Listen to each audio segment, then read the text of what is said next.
ერთ-ერთი პიროვნება მივიდა და ფული შესწირა. Რაღაც ისეთი მაშინ ვერცხლი იყო ხოლმე ფული და შესწირა მონასტერს, ხო და ეხლა დაინტერესა რომ აბა რა თქვაო იმ მამაომო და რა ვიცი ეს რაღაც მჟავეთა თქვაო ღმერთმა აცხონოსო და შევიდაო. ეთყობაო ეცოტაო.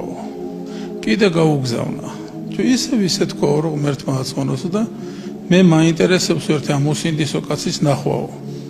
რა არის ესეთი რომ ამდენი ფული გაუგზავნეო და ორი სიტყვის მეც ვერ იმეტებსო და მივიდა და კიდევ ოქრო და რაღაცა ოქროს ფული მიუტანა და ეხლა ეს წინამძღვარი სასწაულთ მოქმედი კაცი იყო და რო დაინახა მიხვდა რა იყო გამოიტანა სასწორი აი ესეთი იხვის ნისკარტები რო აქვს რა ვიცი ესა ძველებური რო იყო და დადო ამის მოტანელი მთელი ოქრო ეს ვერცხლის ყველაფერი და ფურცელი აიღო და დააწერა რომ ღმერთმა გაცხონოსო და სახელი დაუწერა და მეორე მხარეს რო დაადო სასწორი გადაიწონა და მაშინ მიხვდა ეს რომ რას ურჩევდა იმაზე დიდი არაფერი არ არის მე გისურვებთ რომ ღმერთმა გაცხონოთ აი ამ სიკეთის გულისათვის ამ სიკეთის გაკეთებისათვის